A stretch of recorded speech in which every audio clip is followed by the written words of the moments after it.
Do you know the story of the Trojan horse? Well, here on the plains of Africa is an entirely new approach to wooden horsemanship. The lioness has been fooled by the dummy horse just as surely as were the defenders of ancient Troy. But who on earth would go to the trouble of playing a trick like that? Only a scientist, an animal behaviorist, could devise a series of experiments which involved an exploding rhinoceros and an elephant that walks on air.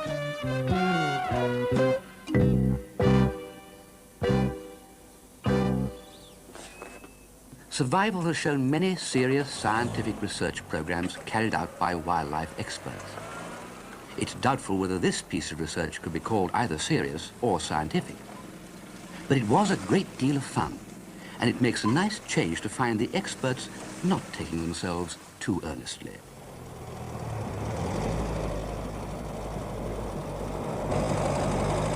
The man who thought it all up was the distinguished zoologist Dr. Bernard Jimmick, former director of Frankfurt Zoo, and a man who has perhaps raised more money for conservation all over the world than any single individual alive today. During the war, Bernard Jimmick had carried out experiments for the German army on how horses react to events around them in terms of color, movement, and sharpness of vision. In particular, how they react to other horses. For this, he used stuffed horses and even paintings of horses. Now, in Africa, he wanted to find out how wild animals like this buffalo bull would react to blown-up imitations of themselves. Jimmick had persuaded a plastics firm to build him a variety of inflatable monsters, including a dummy elephant. He also persuaded scientist Ian Douglas Hamilton, who was then carrying out a 4-year study of elephants in Tanzania's Lake Manyara National Park, to provide the motive power.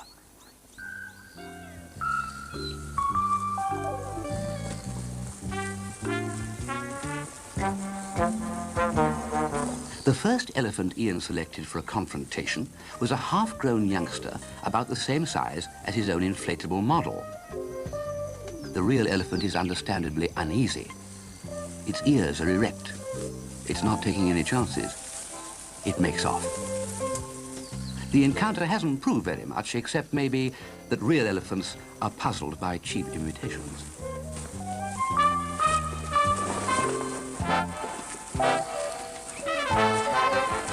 The next elephant Ian chose was an adult. By this stage of his own study, he knew most of the Manyara elephants and how they could be expected to react in normal circumstances. But this wasn't exactly normal.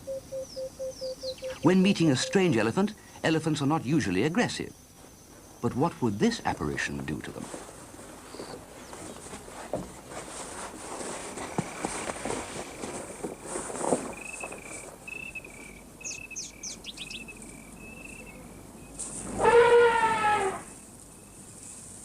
Ears apprehensively erect again, trunk raised to catch the scent.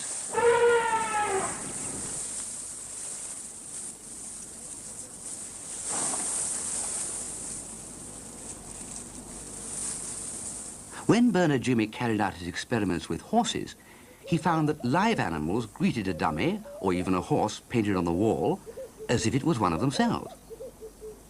The betting is that this elephant isn't fooled at all.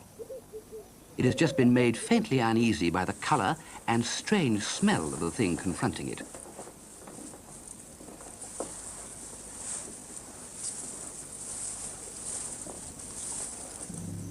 Manyara's famous tree-climbing lions were even more unimpressed.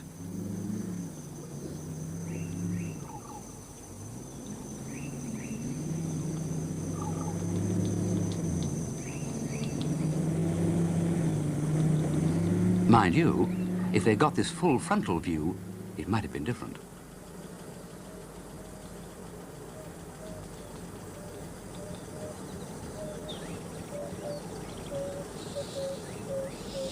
The lions couldn't possibly know it, but their turn for the blow-up treatment was yet to come.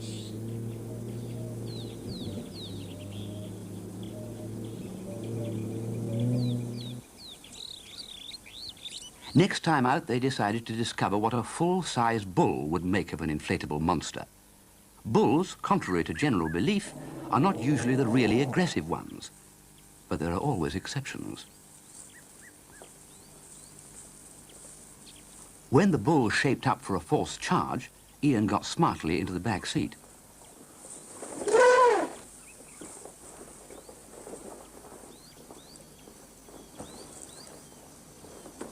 Perhaps the bull was convinced that he'd persuaded the fat stranger to back down. In nature, a mature bull would never bother to tangle with such a youngster, though young bulls of similar size often play fight to establish their place in the hierarchy. So it seems likely that the old bull was just perplexed and wasn't taking any chances.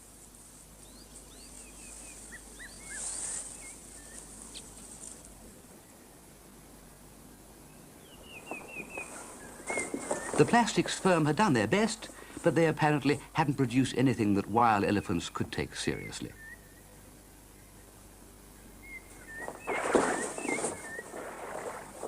Jimmick and Douglas Hamilton decided that the dummy's colour wasn't really helping things. Elephants come in one basic shade, battleship grey. After that, it's a question of local modification. Elephants change their colour almost as often as some women dye their hair. It just depends where they had their last rinse, or, in the case of elephants, wallow. According to the colour of the mud they last bathed in, they appear black, grey, reddish, and all shades in between, but very seldom white. So the experimenters gave their artificial elephant an artificial wallow, and partially got one themselves in the process. Their theory was that if they daubed the dummy with real Manyara mud, it might look and smell more like a real Manyara elephant.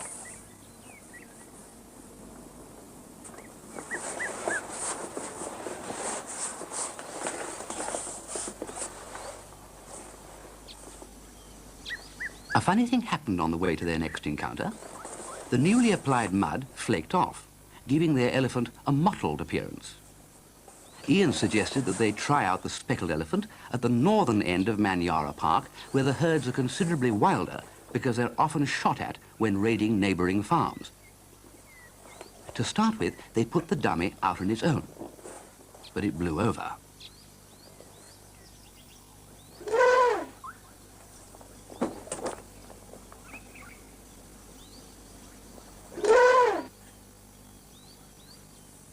Even Ian treated this herd with considerable respect.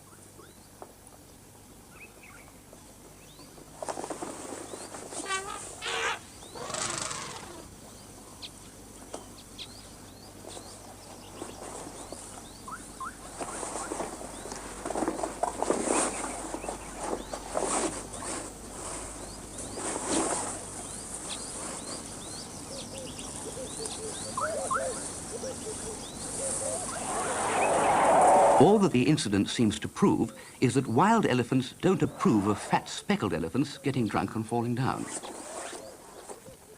In his later, more serious work with the Manyara herds, Ian Douglas Hamilton showed that it was perfectly possible to walk about among wild elephants in order to study them. He developed an extraordinary personal relationship with several of them, but he was certainly never foolhardy enough to challenge one.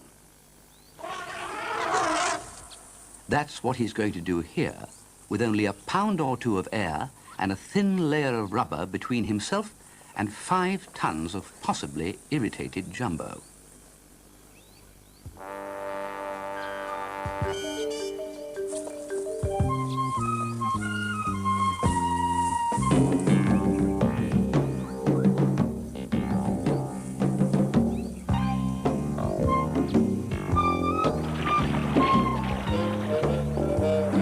The result of that encounter might be described as inflatables 1, pachyderms 0.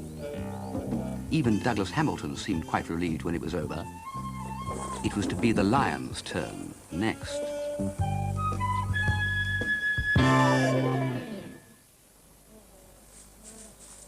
The lions of the Ngorongoro crater in Tanzania are some of the most approachable in Africa, even when they're hunting. A young lion has just caught a small Thompson's gazelle.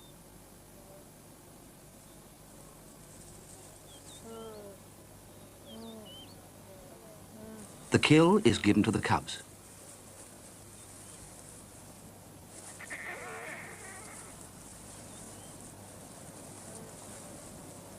This was the pride Bernard Jimmick aimed to confront with yet another of his inflatable monsters.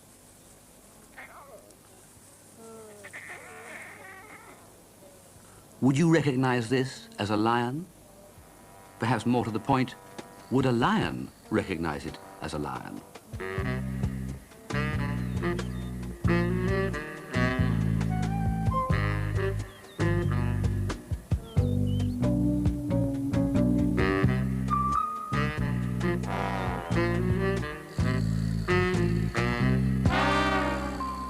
No mistaking that gesture. The fine black-maned male is marking his territory, just as he would if he felt himself threatened by a rival male.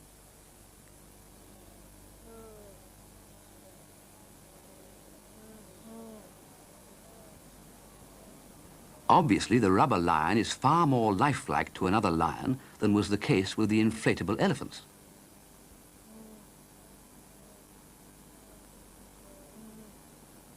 The ritual is exactly what you'd expect when a male lion meets others not of his pride. He freezes, stares the rival in the eye, and lies down, still watching him closely. In nature, this intimidation routine usually succeeds, especially if the intruder is on strange territory. But in this case, the interloper is utterly fearless. He may be all wind, but he's also entirely without nerves. It's a very disquieting situation, and something that requires an experimental approach.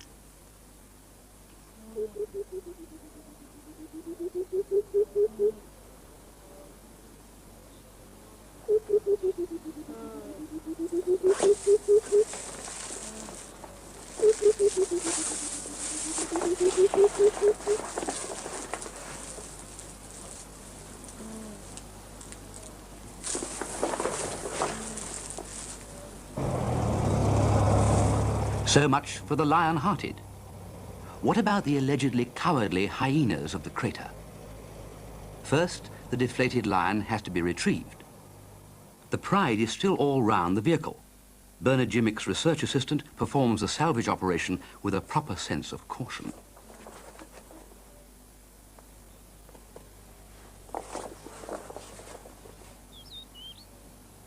There are over 400 hyenas in the Ngoro crater, an area roughly the size of Paris. They hunt in packs, jealously preserving their own territories. Until quite recently, it was thought that hyenas were skulking scavengers, feeding off the remains of lion kills. Now it's known that they are bold hunters in their own right. Bold may be, but hardly bold enough to steal a carcass from under a lion's nose. But from under a rubber lion's nose?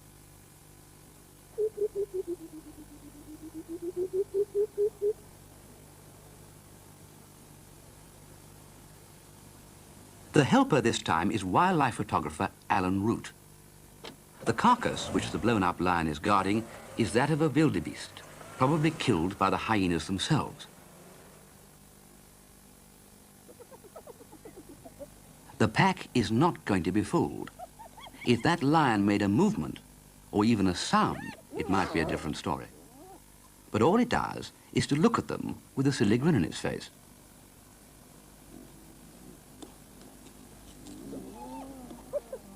The zebra and wildebeest in the background look apprehensive, but they're probably more worried about the hyenas than about that daft-looking lion. The hyenas soon size up the situation and pull the carcass away to eat, out of range of a stare that could put even a hyena off its food.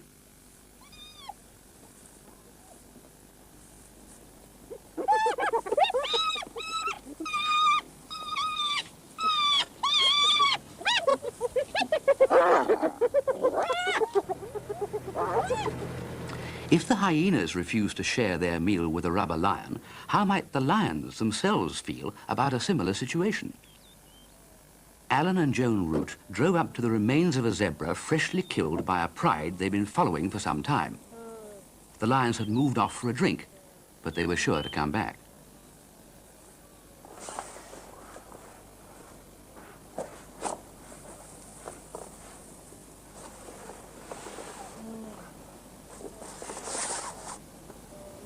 This time they didn't want the dummy knocked down or blown over before the experiment was completed. So they weighted its feet down with some of the volcanic rocks lying about the crater floor.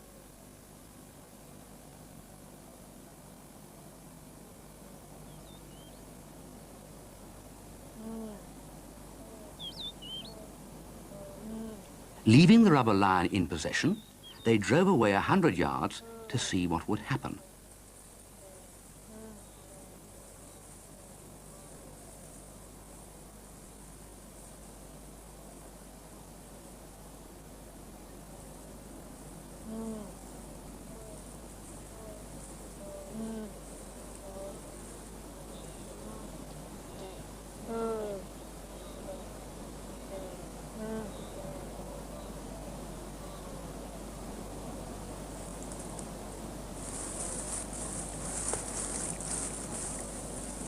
The lioness behaved exactly as the hyenas had done.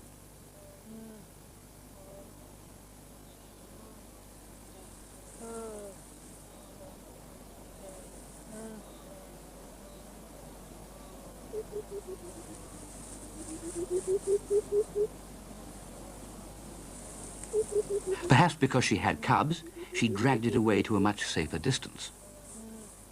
Strange males sometimes kill cubs of another pride. Maybe this was the reason she was taking no chances.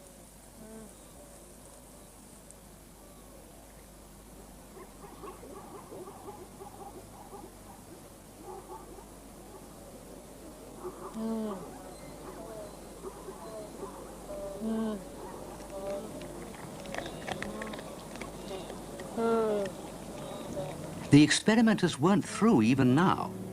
Supposing the intruder was rash enough to approach this domestic scene.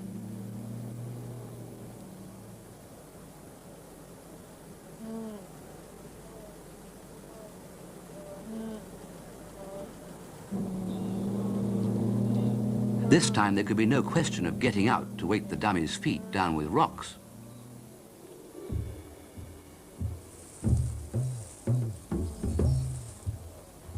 So, of course, it chose this moment to fall over.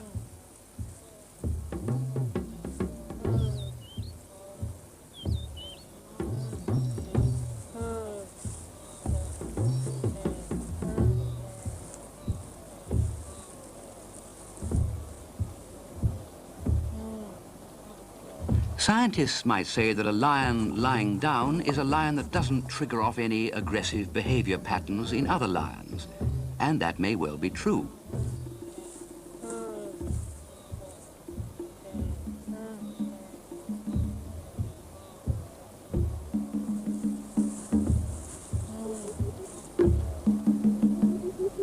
But we prefer to think that that lioness and her cubs knew it was just a soft old rubber lion all the time, and were just indulging their natural sense of play.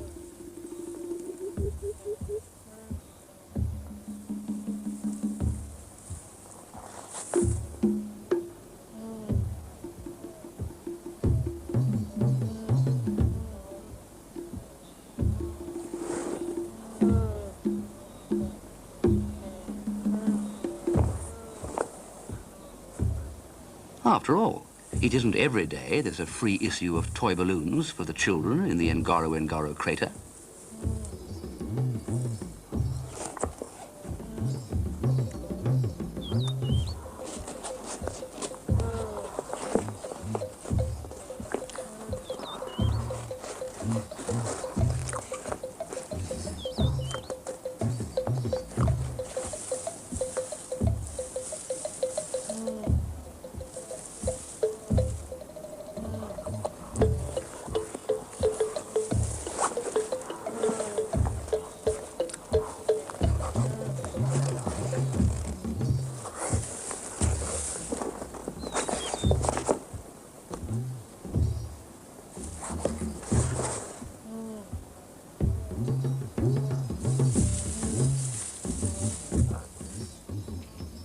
As we admitted at the outset, the experiments were made largely for fun. So there's no reason why the animals shouldn't look at it that way too. And so we come, finally, to the case of the rhino that nearly exploded.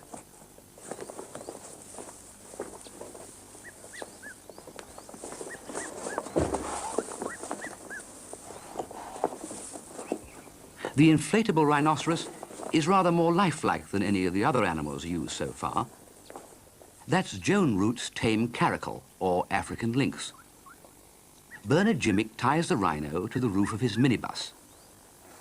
This time he's volunteered to play the part of the rhino himself, knowing this could be quite a risky business.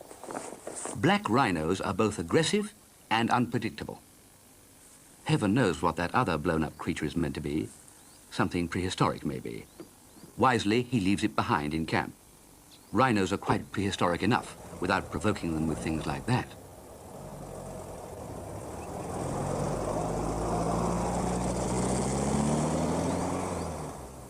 Bouncing over the crater floor, the dummy looks quite aggressive on its own account. It's been blown up with exhaust gases from the car, so who knows what'll happen if it does get punctured. As a real rhino comes into view, it seems almost too ready to charge into action.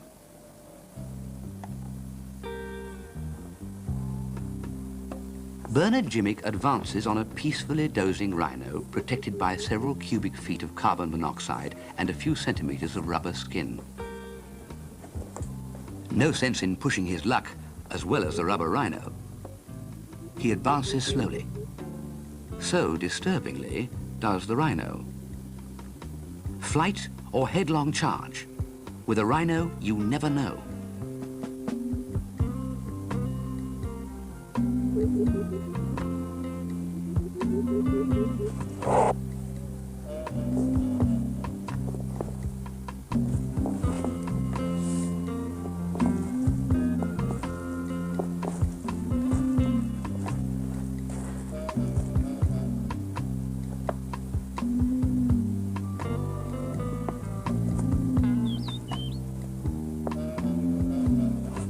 The rhino is worried. But he's not the only one.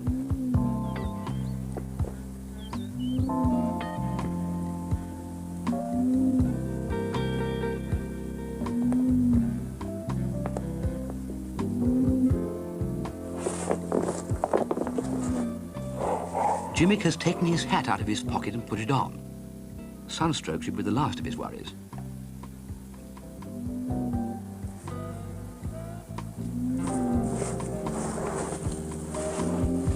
Those uppercuts aren't doing the dummy too much good, but it does have a secret weapon, leaking exhaust gases. For the moment, the rhino backs off. So does Jimmick, very slowly. The most dangerous moment with wild animals often comes when you turn your back on them. They suddenly gain courage and come charging after you.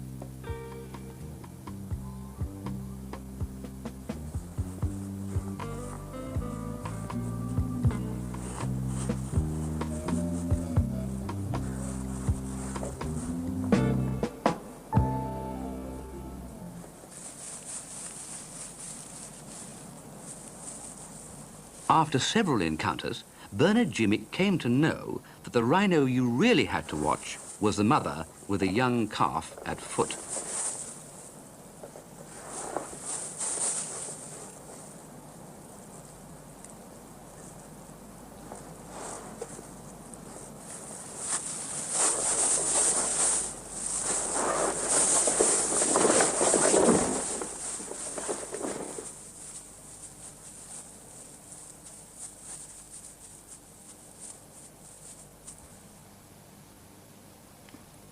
One fact, possibly the only definite fact, established by these light-hearted experiments was that if you go into the bush with an exploding rhinoceros, it is absolutely essential to carry a good puncture repair outfit with you.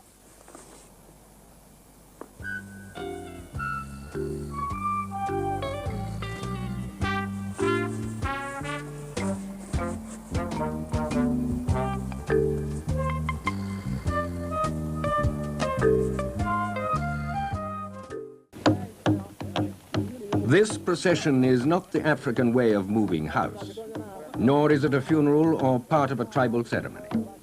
If anything, you could call it a victory march.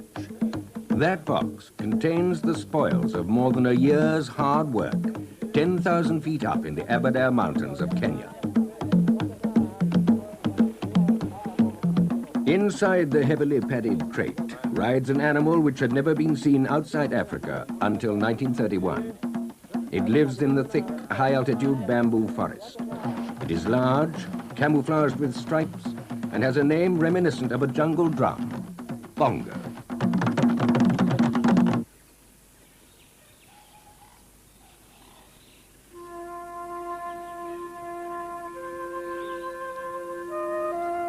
Today, the bongo's range is limited to local pockets in a narrow belt across the middle of Africa.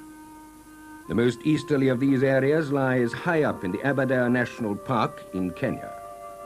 Here, between Mount Kenya and the Great Rift Valley, the first large-scale captures were recently made. To survey a mountainous area like the Aberdare National Park, you need a plane. Flying to Alan Root, the well-known wildlife filmmaker, is second nature. Alan had obtained the necessary licenses to catch bongo in an area where the bamboo forests were due to be cut down. Deep ravines cut through the forested inclines. The Aberdares are no place to start such a recce on foot. By using his aircraft, Alan could pinpoint likely bongo habitat where trapping should be possible.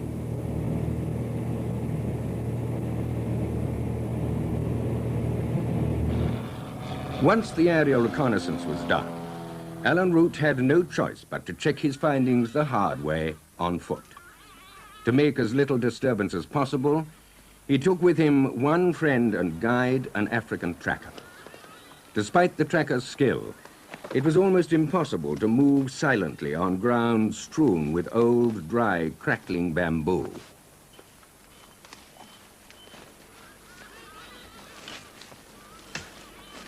Of the few animals they did see in the impenetrable bamboo forest, not one was a bongo.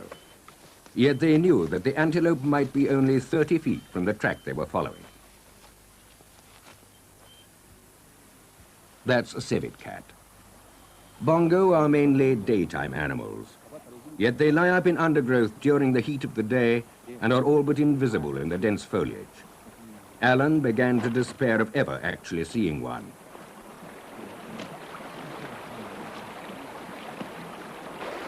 But the thickness of the forest works two ways. So dense is the vegetation that it's all but impossible for an animal the size of a bongo to move through it without leaving some trace of its passage, though only a skilled tracker can read the signs. The first sign of their quarry. This bush had been browsed at bongo height. The shoots had been cut quite recently. For the first time, they knew for certain that bongo were close by.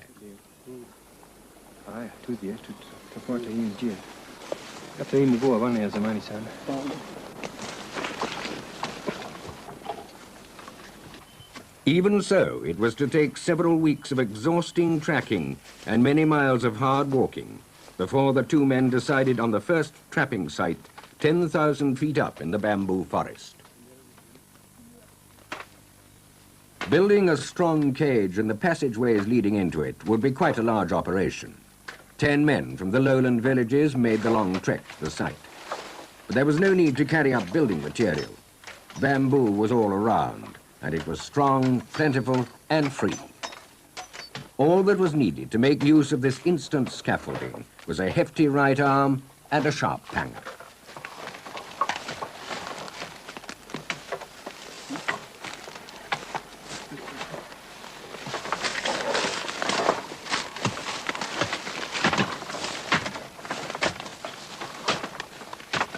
Alan supervised the work carefully. A bongo is an extremely powerful antelope. Only the soundest bamboo was selected. It would be a tragedy to box a bongo only to have it escape through a weakened section of the trap. Alan had built the trap on a game trail. With all this disturbance, the noise of felling and the presence of 10 men in the area, it might be weeks before the first animal used the trail again. The trap was designed to remain in working order for a long time, so its foundations had to be dug deep and well laid. When finally the last knot had been tied around the last bamboo, the working party went back down the mountain. This is what it looks like. Several weeks later, Alan and his wife Joan returned to inspect the site. The uprights of the trap had already been colonized by young bamboo. There were signs all around that animals had begun to return. At present, the trap just consisted of 2 bamboo walls making a tunnel along the trail. Alan decided that the time was ripe for fitting the doors at either end. These were sturdy portcullis-like bamboo affairs which could be poised to fall once the trap was sprung. Once lowered, the gates would make the bamboo corridor into a very effective cage. Well, any animal that's funneled down here by these fences, well, I think... Game trails are the highways of the forest. They're used by a great number of different animals. As the bamboo grew up around it, Alan hoped the trap would soon look no more forbidding than the other overgrown tunnels used by forest animals.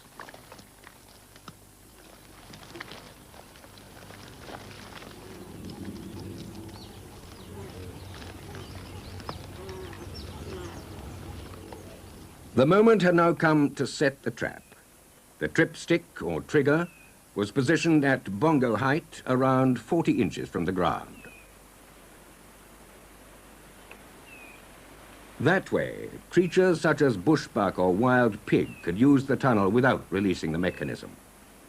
With luck, their confidence in using this pathway safely would help to entice a bongo through its dark entrance.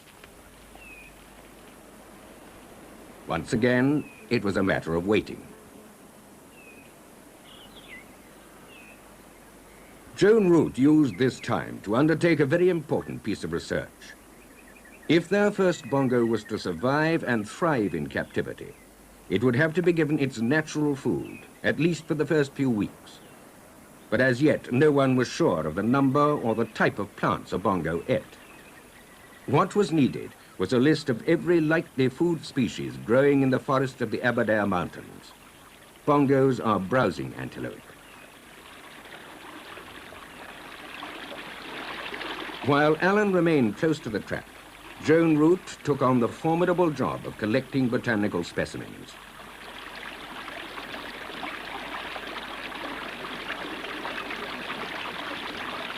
Each plant was placed between blotting paper in a flower press and preserved until it could be accurately identified.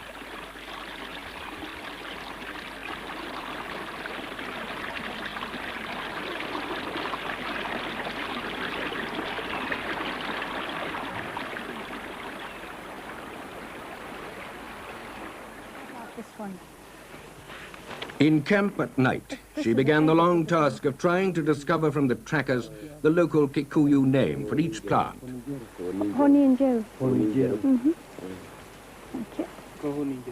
Most of Alan Root's Kikuyu team were more or less skilled in bushcraft.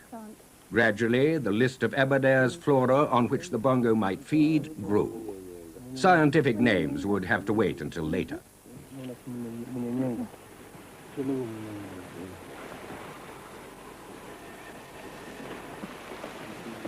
This is called Buguya.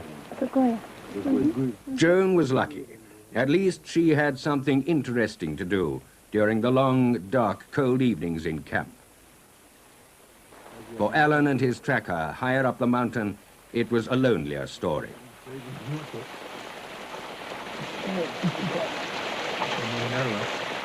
Hardship in the Aberdares was nothing new to Alan. He had done military service in these mountains. The 2 men had to sleep close by the trap to be on hand as soon as it was sprung. A trapped animal, even one as big as a bongo, can fall easy prey to leopards, and there are plenty of those in the forest. But to remain near the trap meant keeping completely silent, so there was nothing to do but stare into the fire and pray that the continual rain you often get at night at that altitude would stop. Then, early one morning, a bongo walked into the trap.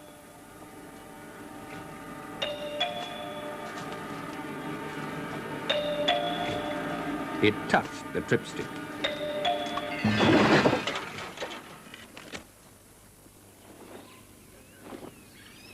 Their first bongo was a 5-month-old female.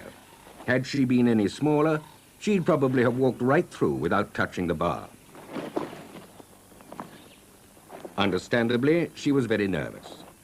To accustom her gradually to the sight, smell, and noise of man, the Roots decided to leave their prize where she was in the trap. They set up camp next door to the bamboo cage.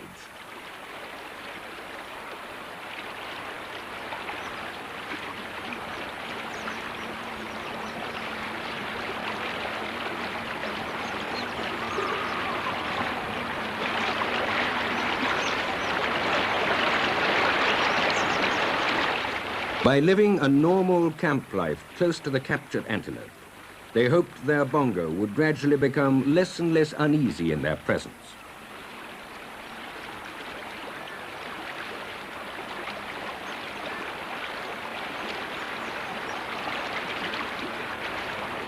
The sounds and scent of humans, of camp activities such as cooking and drawing water, slowly accustomed the captive to the presence of man.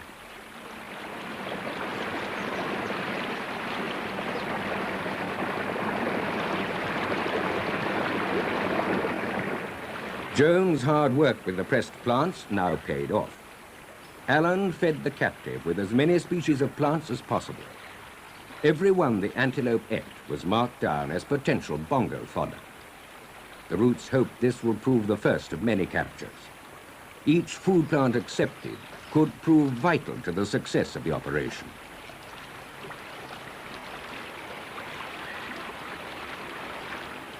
This first Bongo quickly showed a liking for bamboo shoots. This success gave the Roots a great deal of confidence in their venture. The one thing they weren't short of was young bamboo.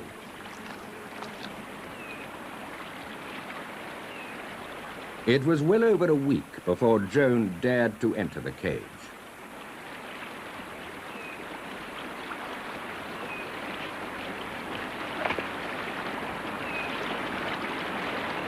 If she'd tried this move any earlier, the young Bongo might have panicked, doing itself fatal damage against the cage, or even died of shock. Now the Bongo was so unconcerned by her presence, she could even hand feed it.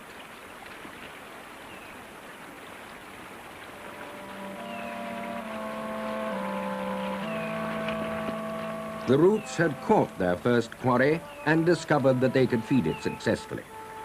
But in a way, they, too, were caught, trapped like their Bongo 10,000 feet up in the Kenyan highlands. The capture was useless unless they could somehow get their Bongo back to civilization. They were soon to find that moving a Bongo is even more difficult than catching one.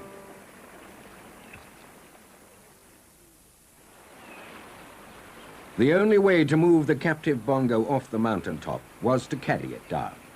Alan Root measured it for a custom-built crate.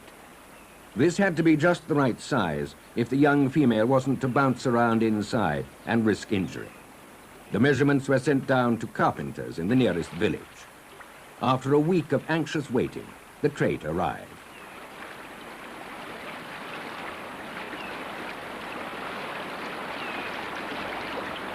Alan had added 2 inches to each dimension so that the box could be lined with heavy foam padding.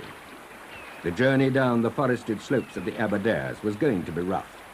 The Bongo would need all the protection it could get.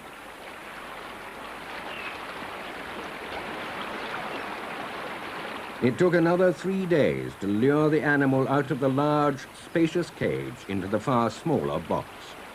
But at last, supplied with a final feed of mountain plants, the Bongo was ready to set out on the most dangerous stage of its long journey.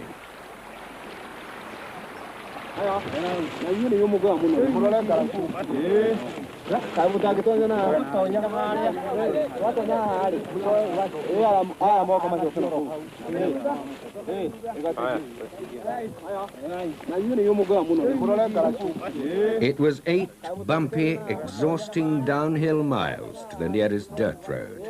Bad enough for the bearers, but terrifying for the Bongo. One slip in the mud, and the animal might easily break a leg. If that happened, it would have to be destroyed.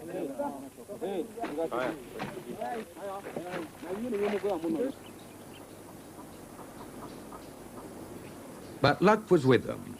10 hours later, they reached the road. From here, the animal would be taken by Land Rover to the Roots' home at Lake Naivasha. where large holding pens had been prepared, not only for this bongo, but for the ones they hoped would follow. Comparatively speaking, the transport of this first young animal was child's play. The next bongo caught, a fully grown male, weighed 800 pounds, almost twice as heavy as their first capture. The crate itself weighed another 400 pounds. Alan had 2 teams of porters to work in relays. Along with each bongo went a last reminder of the bamboo forest, a supply of mountain plants to eat on the journey. From now on, the bongo's staple diet would be cattle fodder.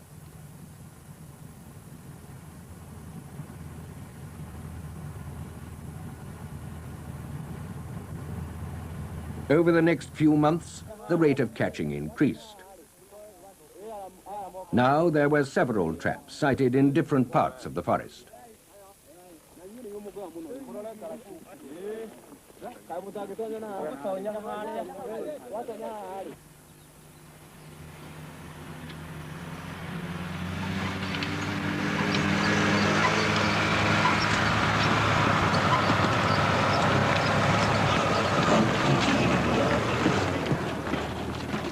The job of transporting the increasingly frequent catches down the 1-in-2 inclines and along forest tracks became almost routine.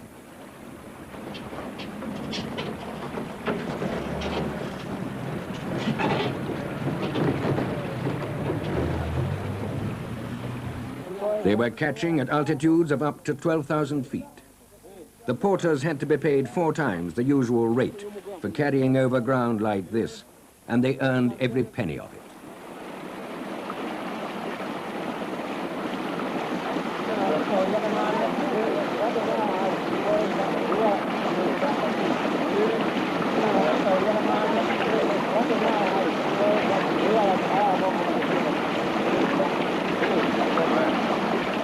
Those men on the bridge aren't just bystanders.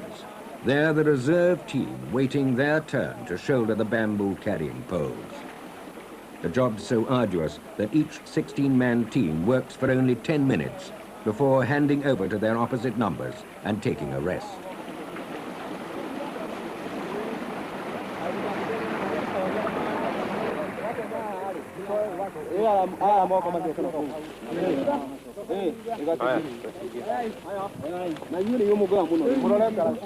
"32 men for each bongo carried, but with such good pay, there was never any shortage of volunteers.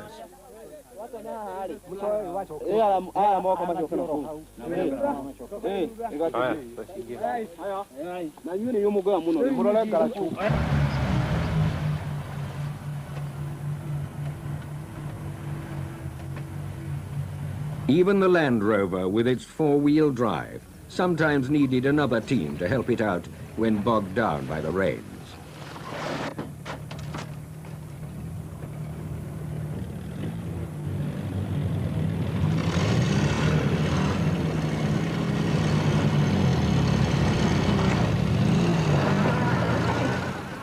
At the end of 2 years, 12 animals had been caught and transported to the pens on the shore of Lake Naivasha. Never before had so many bongo been seen in one small area.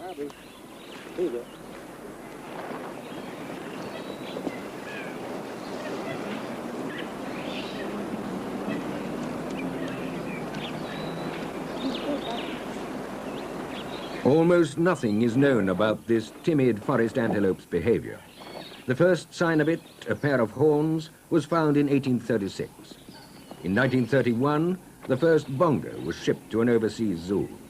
8 more followed, but most died rapidly.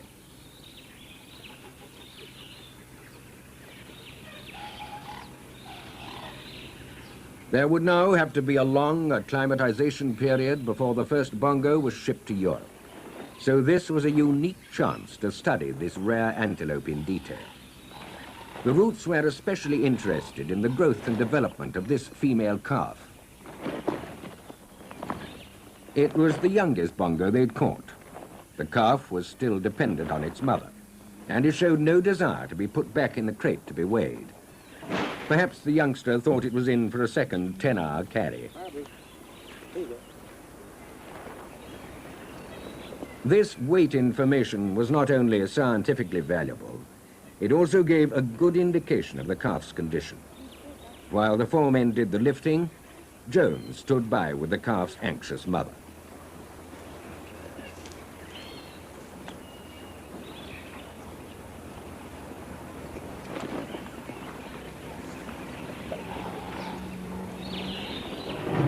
The young Bongo had gained weight well, even after several weeks' confinement in the pen.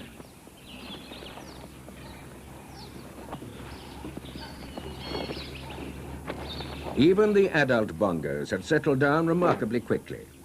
Alan soon got to know one bull well enough to play fight with him. Those horns are over 3 feet long and very dangerous weapons. But for all his strength, the Bongo was careful never to touch Alan.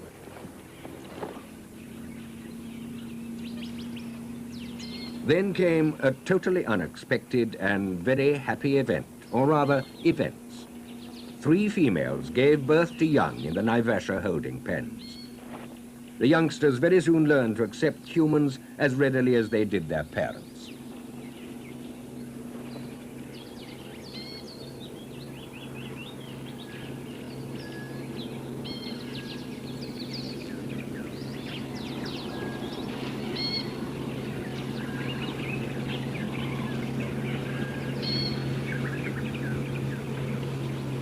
No one had expected that the females would both drop calves successfully and display normal rearing behavior so soon after capture. There was now every chance that both sexes would complete a full breeding cycle when they were transferred to their final destinations, international zoos.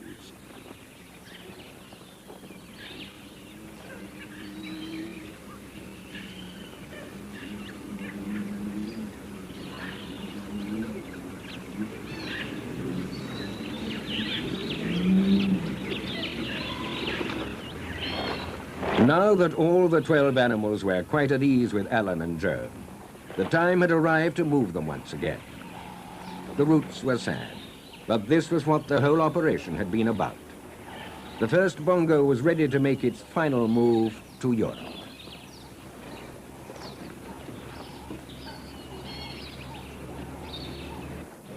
Frankfurt Zoo, West Germany. It's a long way from the bamboo forest of the Aberdares, but after their long period of acclimatization, the Bongo didn't seem perturbed by the change.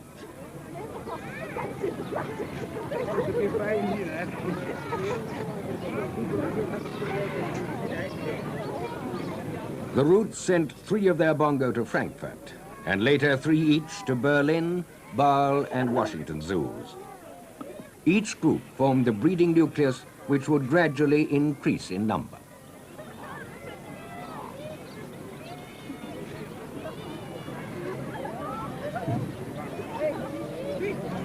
Some people may find the transition from mountain forest to zoo enclosure rather sad, but it's an insurance against disaster for the species. With the already low world population of Bongo in danger because their forest habitat is increasingly being cut down, a breeding nucleus must be preserved.